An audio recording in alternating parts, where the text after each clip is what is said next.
All right, guys, back with this edition of Howlin at the Mic podcast. A lot has happened, I think, since we've last podcasted. I think this happens often to us. Again, it's Hey, it's kind of a ritual. it's only been about a week. We missed last week because Yeah, said member of the team, just went ghost mode for a day, whatever. With no questions asked, kind of the Dennis Rodman Vegas thing. Ve- needed a Vegas trip. He needed a Vegas trip, and he's back. But yeah, so we missed 1 week, a pivotal week. But now we're here, and thankfully the Wolves lost last night, so we still can cover some of the points we were going to. Mhm. But yeah, there's a lot to discuss. I think we should probably start out start talking about last night's game. You can get into it. Get a little breakdown here. Yeah, so I was driving home. I was driving back here last night from Halloween. Good party over the weekend, but it was a lot of the same stuff we've seen in the losses. I feel like in the first 7 games here now. There were things that are kind of alarming that I think can get fixed, and there's things that I think this team is actually doing well. Believe it or not, there's a lot of discrepancy in the Timberwolves community right now. I feel like a lot of Way too people are much. freaking out. There's always. I mean, this we've been in this community for 3 years, and it's just at this It's a point lot I'm of so freaking numb to it. out. I'm so like I don't even go on Twitter anymore because it's ridiculous. And we already forewarned it to you guys. We said it's going to take like 20 to 25 games, we think, to I to mean, start playing. Probably maybe even I don't even know if this season is like they're going to be playing at their full capacity. Probably not, no. but I think they can get it to a point where they can be pretty good still. It's I think just go yeah. ahead. I think it's gonna take most of the season to even get to the level we were last season. But what we were talking about is like when Nas Reed's out there, when we play small, we're a great team. Like we look like we did at the end of last season. It's just we've never played with two 7-footers. No one really has ever played with two 7-footers very well.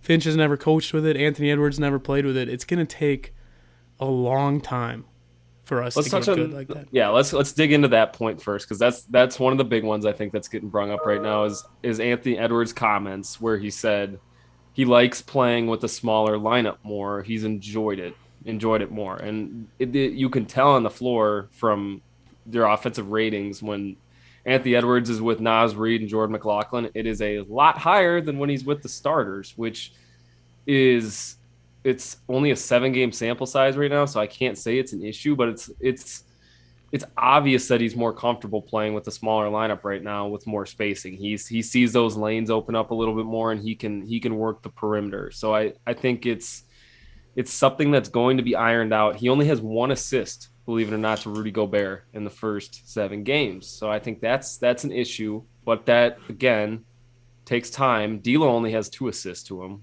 So they have three combined assists. Our backcourt does to Rudy Gobert in the first 7 games.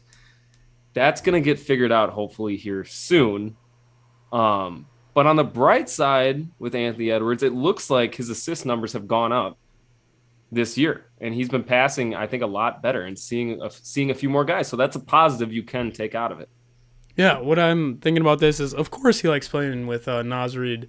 He's never played with two 7-footers before. He's not good playing with two 7-footers right now, and no one is right now. It's gonna take a lot of time to get used to, and it's just so hard when you can see the greatness of our team when we don't have that two 7-footers. But I think overall, if we're gonna take that next step, that it's gonna be with Rudy Gobert, it's gonna be with Karl Anthony Towns and D'Angelo Russell. And an interesting point you bring up with the only 1 assist to Rudy Gobert. Doesn't that sound a lot like Donovan Mitchell? And a It lot kind of like does. what Donovan Mitchell was getting torn apart for with Rudy Gobert. So, I mean, it must be really hard to play with Rudy Gobert and get assists to him when you would think it would be something that would be very easy. You would However, think, however, I will say this though. I think they have found him. He's found a much larger role in the offense than he did here in Utah. Rudy has been, in by my standards, I think pretty phenomenal so far at the 5. yeah, We've never really had a player that can just go get 23 points, 21 rebounds, and he's done that twice this year. He's had 20 rebound games. I mean, the dude's been phenomenal. Another bright spot I don't think people are talking about enough is Cat and Rudy are working. Like Cat is finding Rudy, and Rudy is finding Cat. Like how many lobs have we seen from Cat to Rudy so far? at At least least 4 or 4. 5. Yeah, there we go. At least Yeah, at 4. least 4 or 5. And Cat is starting to figure it out. And that was another concern, I think, by a lot of fans was Cat at the beginning of the season. Some comments, and then the play wasn't backing it up. But I think Cat looked really good against the Spurs, first of all. He was our only offense. He Cat's loves figuring playing out how against to the Spurs. he's figuring out how to play on the perimeter and how to get inside and how to mix and match there. And I think Rudy's playing really well off of him. So I think the 4 and the 5, are working out pretty well right now. It's the other three personnel that I think are trying to figure out how to integrate offense, working with those two. And I think I want to highlight another big issue here. There's like five that I think are pretty talked about, and one of them is stagnation right now. I think there's a lot of iso ball on the perimeter.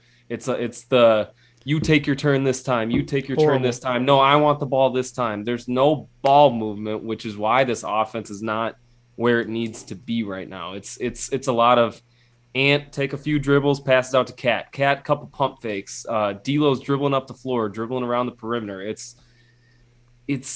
does not look. It's not a beautifully ran offense right now. I guess is what I'm trying to say. No. It's not even, there's no chemistry, and you can't expect it to be chemistry this early. Another thing is, I mean, we built our identity as being a transition team who got up and down the court, got the steals, and scored right in transition. But when you have 2 7-footers, it's really hard to do that. So Hard it's to do almost that. like we have to strip away our old identity, which was good. We were good last year, but I don't think we were good enough to win an NBA championship. I think we need to kind of change up our identity a little bit, and this is the feeling out stage. It really is. It's the feeling out stage, and with Chris Finch, he's one of the best offensive minds that I've ever seen. And it's interesting watching the games with the actual commentary because you can hear them talking about it. And there was a little bit with Jim Pete and Chris Finch talking about how he really built his. The reason he's an NBA coach is because he was one of the first people that could play good basketball with no bigs. That's what he did overseas. That's what he brought to the Rockets. He's known for having no bigs. So you got to imagine how hard this is for him to learn how to coach now with 2 bigs. So it's just there's so much learning going on, and I think we see flashes. I mean, I think it was the end of the third quarter last night. Anthony Edwards picked it up, and we looked really good out there. But I guess you could also point to that 5-minute stretch was when Nas was out there instead of Gobert. So I don't know. There's a lot of positive moments, but yes, there's also a lot of negative moments.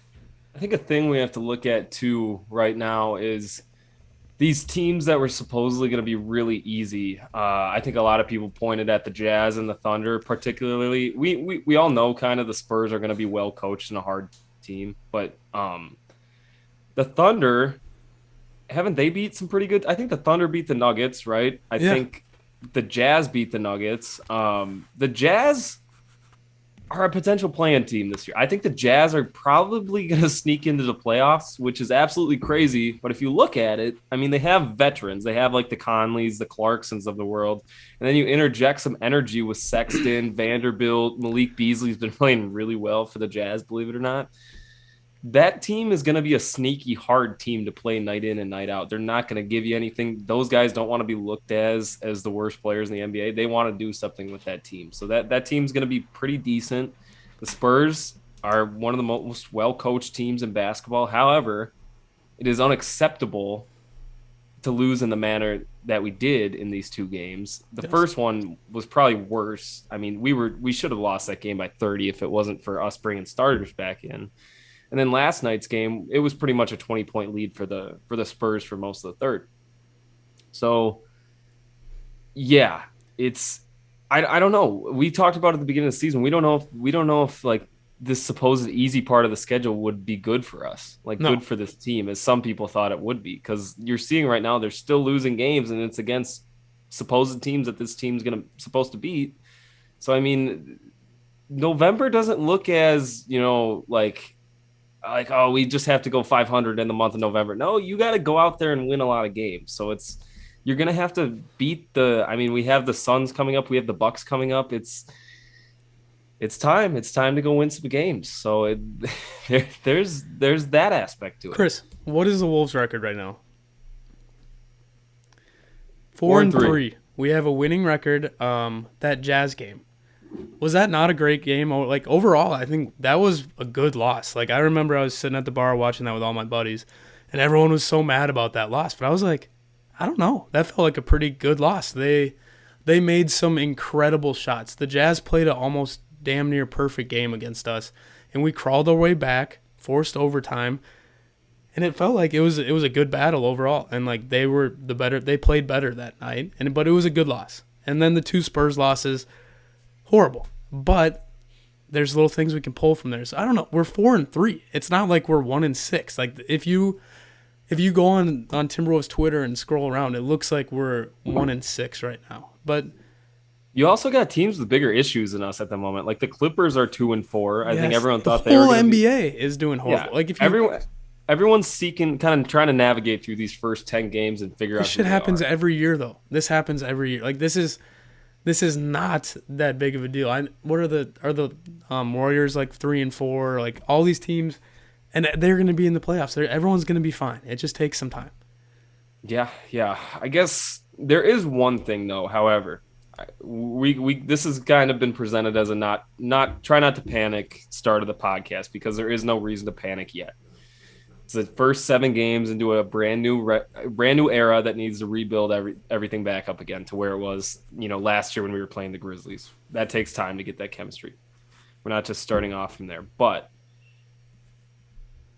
I personally think you have to decide very soon on what you are going to do with D'Angelo Russell. I Hmm. think Rudy Gobert was going to elevate his game this year, right? That's the big That was thing the for thing. D'Angelo. That was That's the the thing. thing. He's supposed to, get his contract extension based upon how he fits with Rudy this year. Do you think it's a good fit and they should re-sign him for multiple years, 2 to 3 years, for 20-ish million? Or do you go the route of trying to trade him away or not re-signing him? I think it's a debate to be had so far just because the offenses look so much smoother with Jordan McLaughlin at that.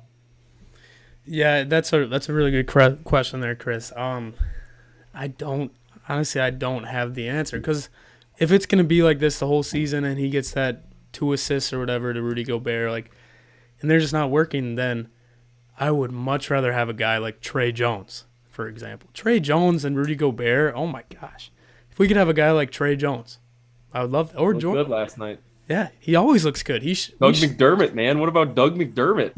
Let me tell you Doug this, Chris. McBuckets. Dougie Buckets. He went to the same high school as my dad. And Fred Hoiberg and Harrison Barnes. Ames High produces quality basketball players and coaches. Um, but no, like I don't know. I really don't. He's got to figure it out, and that's like we're giving everyone else time, or at least I am giving everyone else time to figure it out. I'm giving Finch time to figure it out. I'm giving Ant time to figure it out. So I guess I also have to give D'Angelo Russell time to figure it out because he's had a few times.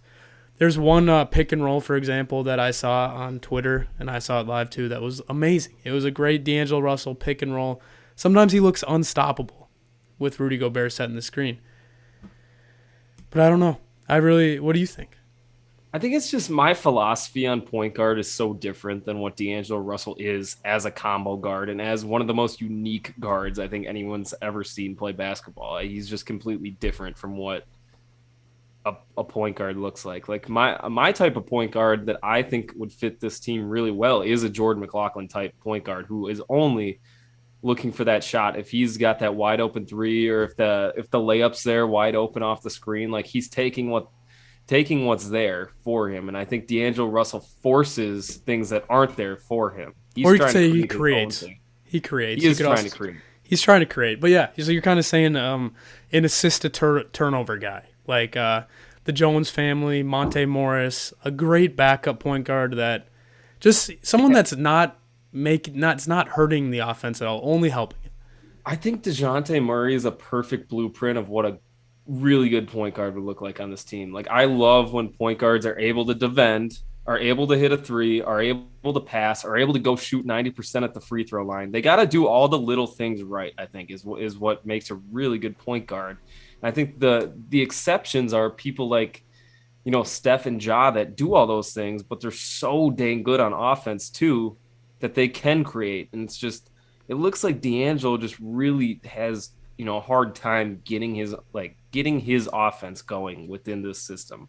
It's looked like that for a long time now. Like everything looks so hard. Like everything looks so hard to do. Am I wrong on that? Oh, you're not wrong at all, and that's Very kind of difficult.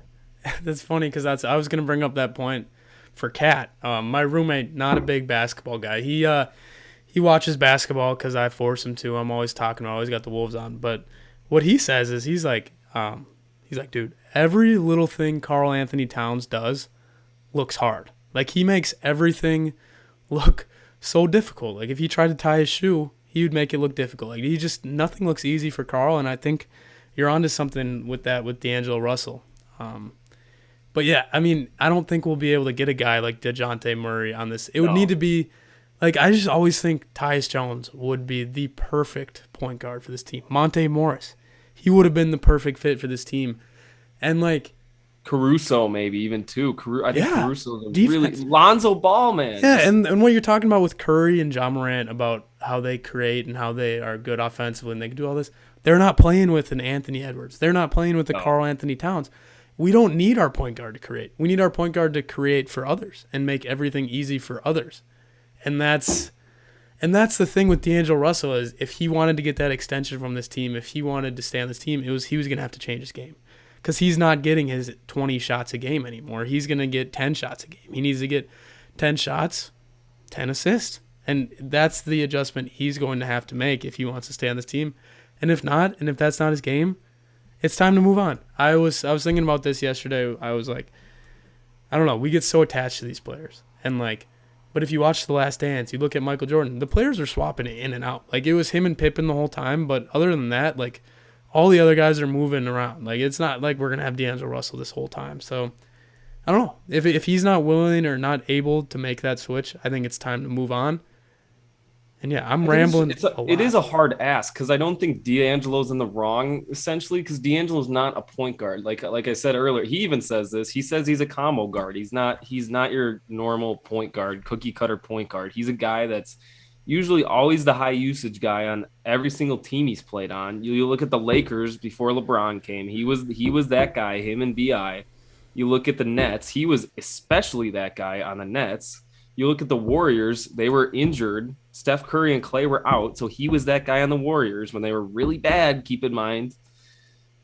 And he comes to Timberwolves, and he's kind of his first season, he's the second option, so he's still kind of that guy. But then Ant comes in, and it's just it goes back to the point where I think it's there's some like unspoken power struggle happening with this team on offense, and that's the issue. Everyone can see it. Everyone can see what's happening. Everyone wants that ISO time. Everyone wants their time with the ball, and I think it's really difficult to be a good offensive team, when that's happening. And you look at last year. Remember, that's what we were talking about last year. Our offense sucked. They start moving the ball around a little bit. The defense goes back to normal. It wasn't that great, but the offense was the number one offense of the league. So Yeah, it's frustrating because there is talent. It's just they need to figure out, how how to get their touches in a productive way. And I think the easiest way to do that is to move the ball and let your time come. Don't force your time to be there unless it's really needed. So I exactly. I think the funny part about that is like when you start moving the ball, when everyone starts getting touches, that's when you get wide open shots. That's when Karl Anthony Towns gets a wide open. Like it's when we force it that it just looks bad. It doesn't work, and we're predictable. It's when we're predictable on offense is when we go ISO ball. But when we're moving the ball around, pushing in the pace, we're gonna score more points first of all, and everyone's gonna get theirs. Everyone is gonna get their points, and then like I get at the beginning of the season, it's always tough for these players because they go all off season working on their game, trying to improve their game. So when they get into the season, what do they want to do? They want to prove that they're getting better. They want to prove that their stats are going up, especially on a contract year. D'Angelo Russell, personally for him, it doesn't really benefit him to get all those assists and not score a lot of points. If he wants to get paid on a different team or I don't know, it's just like it's a tough situation for everyone, and I think that's what's going to take time, and that's why I think these losses are beneficial because it's making everyone say, "Shit, this isn't working. Like, we got to figure this out. Yeah, and there's a deeper discussion there too of what D'Angelo actually is, what D'Angelo and maybe even Cat can be grouped into. I mean, they're players that have always lost throughout their career. So can they be winning players, or is that what they're always going to be? Just high usage guys on mediocre to, Best player on the worst team, poor teams. Yeah. D'Angelo And Russell. that might be what D'Lo is. I hope it's not. I hope he can be a great supplementary piece on a good team, but we're not going to really know that until, probably the end of this year. We're going to have to see how it plays out. And I have to go, touch on this topic. I think every Wolves fan hates having to say anything bad about Anthony Edwards, but I think it's been wildly inconsistent for him this year. And I think that's the thing we were all hoping from Ant that we'd get this year is consistency. Those 9-point games that we hated last year are popping back up again. And it's happened. This is the third time last night. I know he scored double figures, but he had 0 points at the half. That can't happen. No. It's his third year, man. You're supposed to be a superstar. It's now. Like, it's now. You cannot. Sure, he's had 4 awesome games, 3 30-point games. Those don't mean as much if you compound it the next night by a 9-point game. That doesn't mean anything. That just, you gave up on your team after you got to string these things together and be there for the next game too. It can't just be one game. You give your all out and hope someone else does it, in the next game. So are we 4-0 when he scores 30 points? Our 4 wins are the games he's played good in, and our 3 losses are the games he's played bad in. There's a correlation there, believe it or not.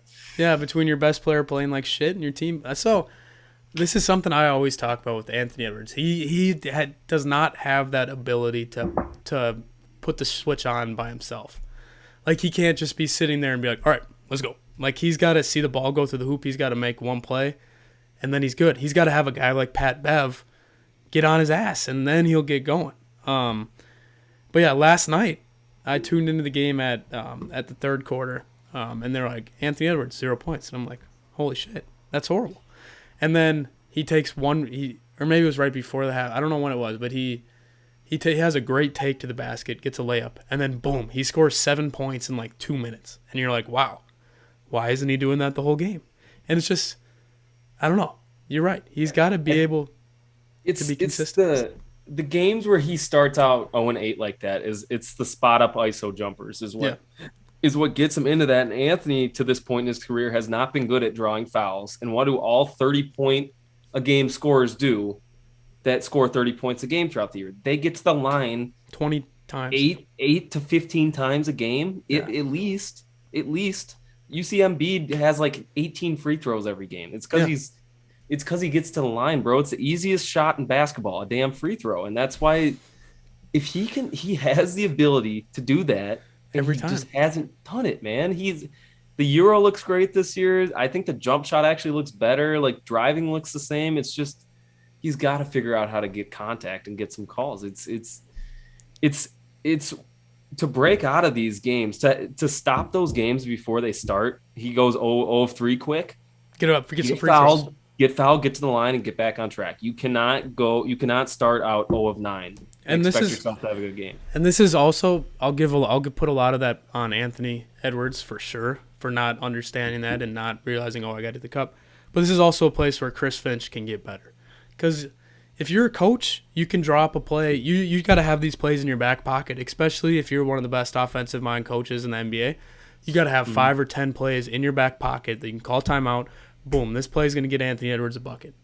You see him go 0 for 4 to start the game, timeout, let's get Anthony Edwards a wide open layup or get fouled. Like, this is partially on Chris Finch here as well.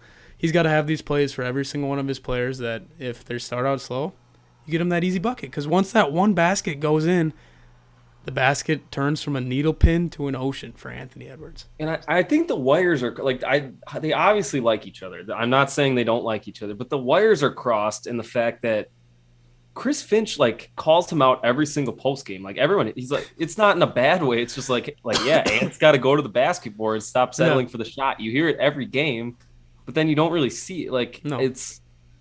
Or you see it for a 1-game sample size. Like, I guarantee you guys, when they play the Phoenix Suns tomorrow, November 1st, Anthony's gonna have a good game. Yes, He it's a big time always game. responds to having a bad Well, game. He and it's not always even does. that. It's not even that it's he had a bad game. It's that he plays well when he doesn't need to make that. He doesn't need to flip that switch because the switch is already flipped.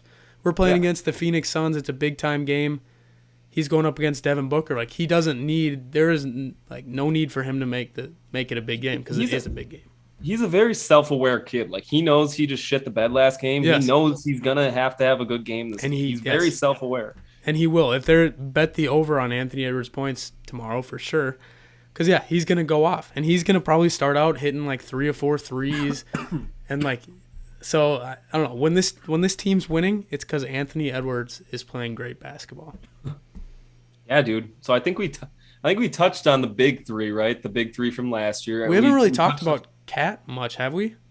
a little bit. I mean, I think Cats struggled to an extent, but it's again, it mostly stems from trying to figure it out with the big. So I can't really blame Cat. Oh, dude, I Besides saw. his post game stuff, I don't really. That is what it is. The fouling and the complaining and the post game stuff. It is what it is. I'm It's not going to Cat. be able. None of Can't us are change going to be him. able to stop him from fouling and complaining. We But can't change him. all his issues, I think, aside, I think on the court he's been pretty good considering you've plugged him next to a 7-2 guy. I think he's figured it out pretty decently so far. Yeah. I mean, the only thing is he's shooting in the 20% from three. That's going to go up. That's going to go to 40%. So I'm not worried about him. Yeah. I saw a funny meme on. So I keep referencing Timberwolves Twitter. I swear I'm not on there that often. I'm trying to stay away from there. Too much negativity. But there's a funny thing where it's like when Anthony Edwards does something wrong, and it's like Timberwolves fans like not being mad, and then when Carl Yeah, Anthony Towns does something, everyone furious. just wants to burn him at the stake. Like he gets so much. He is the scapegoat of this team, and I feel so bad for him because you're right. He is the only one who's like doing a pretty good job. He's been consistent too. Is the thing Yeah. he hasn't been consistently great, but he No, know you know what he's going to give you. he's been consistently getting better as well. Like he's been slow. You can see the progression in his game. You can see him starting to get more comfortable. And that's what he's always been. He's always been a consistent player. Besides like 2 or 3 outlier games last year. Playoff games too. Sure. That's that. I think that's where a lot of the heat comes from. Is last year's 3 games, and that has to improve. But I think it can. I think it will. I think Yes. he's only been he's played in what 6+4. Did they no 11 playoff games in his career is what he's played in. Yeah. So I So mean, he is not the he's problem. gonna figure it out. He's the bright spot, to be honest, right now. But yeah. We I touched on the big also three. there's 2 guys I think that are very important to talk about too, and that's Jaden McDaniels and Jalen Noel.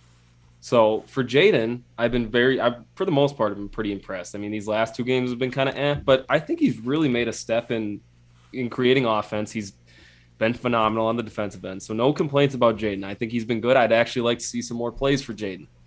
Jalen Noel, I think this might be a hot take because Jalen's kind of viewed as in the lens that Anthony Edwards is by Timberwolves fans. He's almost untouchable from criticism, which I don't like.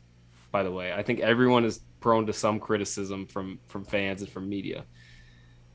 I get that Jalen Noel's a pretty dang good scorer. I get that, but I can't have Jalen Noel like going 3 of 14 and 5 of 15 and like people trying to replace him as the starting point guard and like already talking about paying him over other people, like paying him $20 million a year. Like, Did you say that a couple days ago? no, I don't. Yeah, you did. You told me you should pay him over D'Lo. They should pay him over D'Lo, but the people saying they should pay him like give him the 4 for 100, I think are insane. I don't think Doogie's reporting him an offer 3 for 9 is fair, but I do believe something in the range of 4 for 40 or 4 for 50 is good.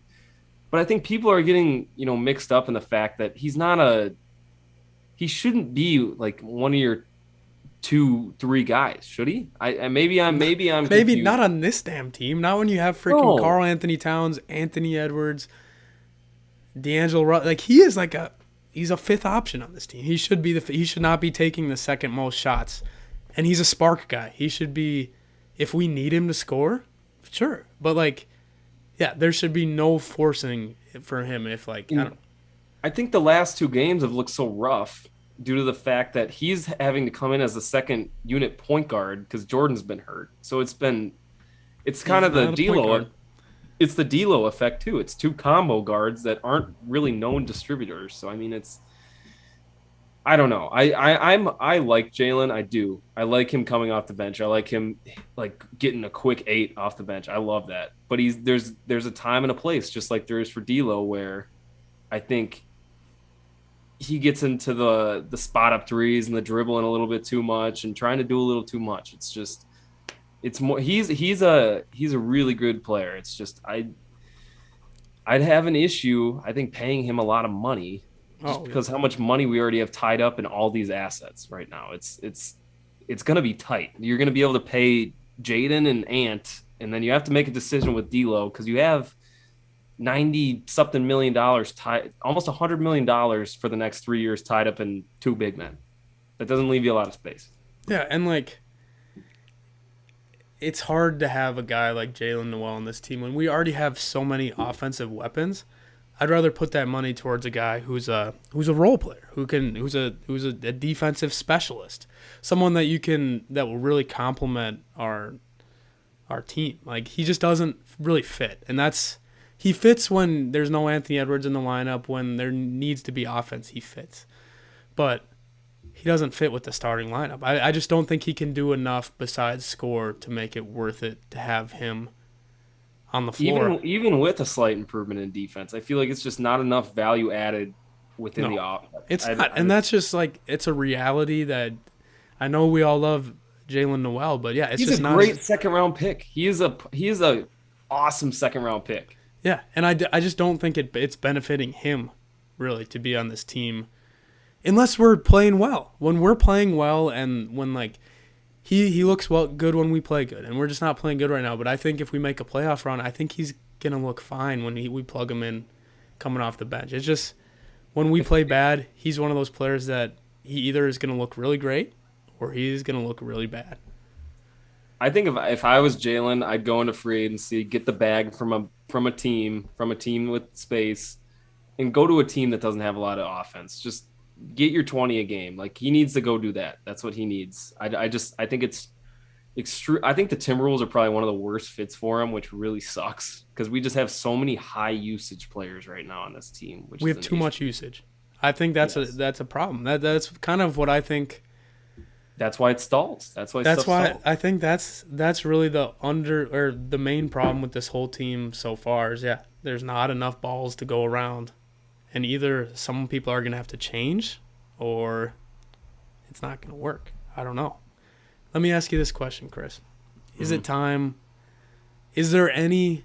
Should the guy be walking up the tower right now to ring the alarms, or is there no reason to ring the alarms, or is it are they quietly ringing in your head right now?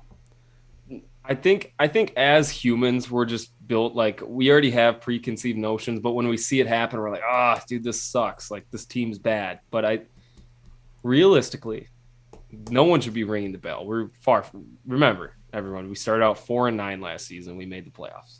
Chill out. We have a winning record right now. We're 4-3. However, there are little things that might cause me to you said going up the tower to ring the bell. I might stick my foot in the door a little bit after seeing a few things. The rotations on defense are a little concerning, but again, I think that's attributed to having to learn an entire new drop scheme over us attacking, the pick and roll last year. I think it's entirely new. Playing with Rudy is completely different. One thing that is super alarming that I've seen in all 7 games so far is we are we are third in the NBA in rebounds. So we're doing fine rebounding wise by that metric, but we are giving up the second most offensive second chance points. Have you noticed how many So many offensive times. rebounds we give up? Yeah. It's alarming. I don't know how we give up so many second chance points. My theory is we're pretty bad at letting other teams shoot the three. So I think those long rebounds off the threes are kind of kicking out. Yep. And I think the perimeter guys aren't doing a good enough job of snagging those rebounds. Rudy and Cat have been fine in the paint rebounding. It's just we got to stop allowing transition offense, get those rotations together, and shore up the defense and grab offensive boards. And I think honestly, I haven't been too you know, the defense hasn't really been a big concern for me. I think defense wise, I think everyone looks pretty. Jaden looks awesome. I think Jaden's blocking a lot more shots too this year, which is really cool to see. I think Cat's been fine. I don't think that's a glaring issue. Cat has been able to guard all the fours they've put in front of him. That's not the issue. It's just it's learning each other's it's learning, growing, gaining chemistry. It's just knowing where your guys are at. So Yeah, that was one thing I noticed. I I think that once we start playing these better teams, I think that's going to be the most beneficial thing for this team. I think when we play, we tend to play down to our competition. We're a young team. That's what they do. But yeah, I think that these big test games, even if we lose these games, but as long as we put up a fight against the Phoenix Suns tomorrow night, like if we lose, I'm not going to be mad. As long as we play a solid game and we look like we have some heart, that's really all that matters to me. And as long as I want to see adjustments being made, I want to see Chris Finch really spending time in the film room, realizing what's wrong, and then making these adjustments. I mean, it doesn't make sense to me if you're trying to learn how to play with these two bigs. I think you kind of got to ease into it. You can't just not play Naz Reid because like that's how we've been winning games in the past. You can't just not play him. I think he has at least two DNPs this season. Like you can't do that. You gotta at least get him some minutes, and then when the bigs are in the game, that's when you work on it. But you can't just I don't know. That's something I've noticed as well that I Yeah, don't I necessarily think love. yeah, Finch acknowledged last night he should have kept Nas on the floor, and I think obviously he should have. I mean, keep doing what's working, right? You just came back from 20.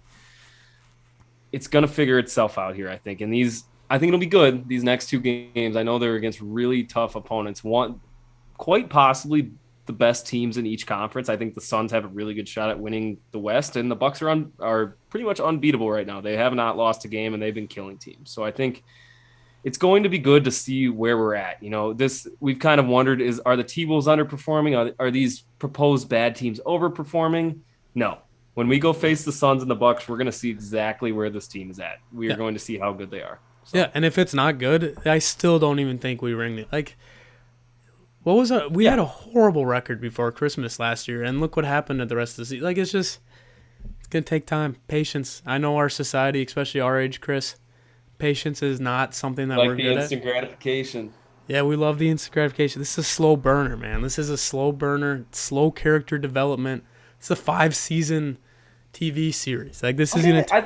I think the NFL and college football are so like, oh, if we lose this game, like so much repercussions on the next game and what's Yeah, going to happen at the end of the year. The MLB and the NBA and the NHL, like you cannot watch those game by game and form no, opinions. It has to be stretches, and you have to really, base it upon like different chunks of the season. Like this chunk we played well, we're improving from here and here. No, and you know what? This one is not good. Like it's okay to say we've been playing bad. yeah, We have, played like but shit. we were meant to play bad. I think we've Yes, had Rudy for like maybe 2 months, if that. yeah, Chris. What was I gonna say? I had a great point to bring up, but I forgot. I forgot what I was gonna say. Well, Um, we I can slide it to him no. next time. Go ahead. Oh, I'll be quick. So yeah, what I've learned doing this team for 3 years, I think the first 2 years, or at least the first year, when we did the first full season covering the Wolves, we watched every game. I was so invested in every single game. Like I would get sad after a game. I remember when the Orlando Magic beat us on the Cole Anthony buzzer beater. I think that was. Oh yeah, I was like physically upset. Like I didn't think I shed a tear, but I was damn near close. It ruined my night. And then like even last year, like we'd blow a lead in the fourth quarter, and then I would just be so mad the rest of the night. And like got to yeah, take it game by game, man. not game by game, it's stretch by stretch. You just like if we're playing like shit, just turn off the TV. That's what I've learned. Turn off the TV. We'll be back. I can look at Twitter and see some weird Carl Anthony Towns post game quotes.